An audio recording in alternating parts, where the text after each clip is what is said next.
Сондай ситуациялар болып қалады, бірақ та осы ситуациялар басқаша бұрмаланып, и осындай неге келіп тұрған. Қалай шығып кетсем болады екен деп ойланып жатқан сияқты бұл кісі.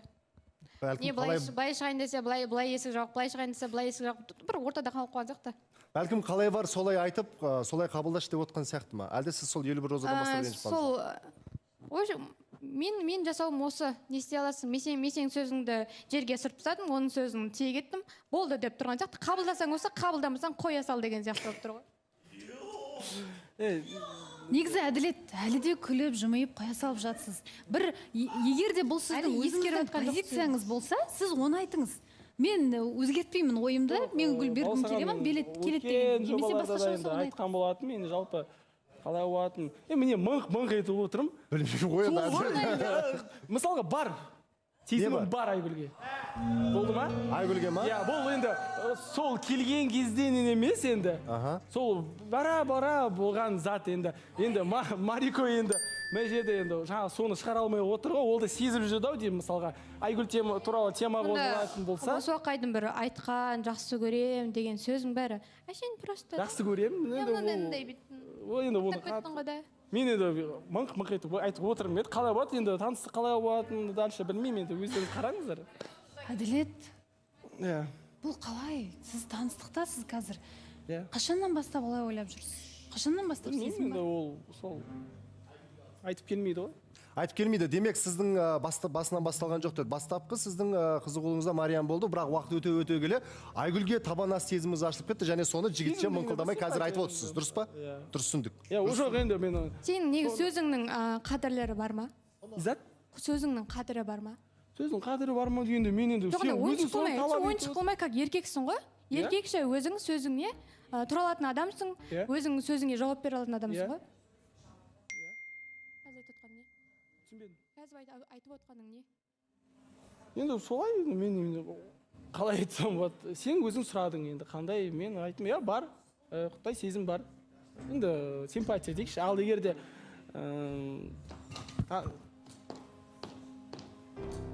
жоқ, егер де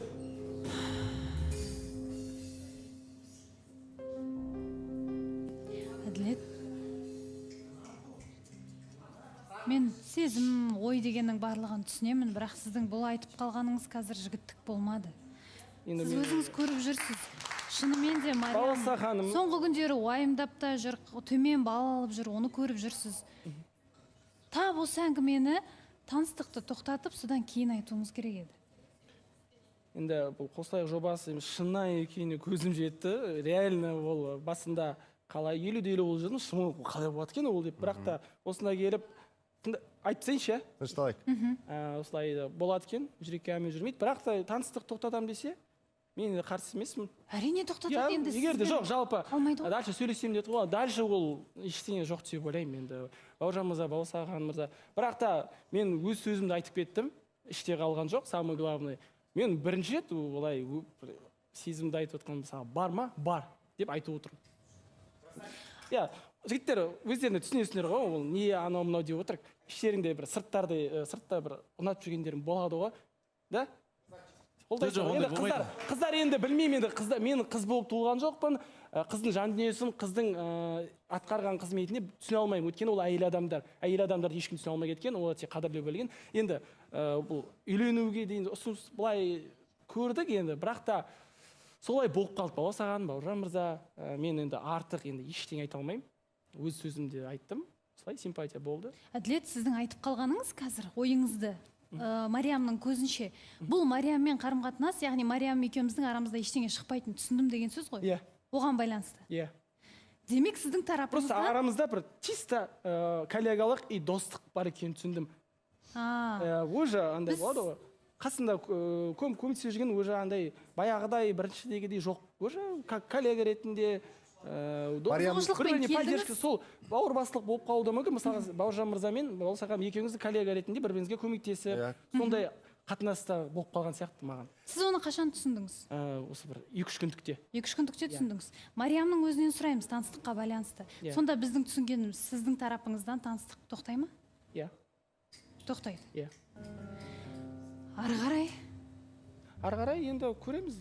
жобадан сыртында көрісіп қалып жатсақ, может көреміз қалай да болады. Енді Мен Мариям туралы сұрап жатқан жоқпын әрі қарай. өзім туралы ма? Енді иә, өзім туралы, өз жайымды өз туралы айтайын енді. Және ерекше есімім туралы сұрап отырмын.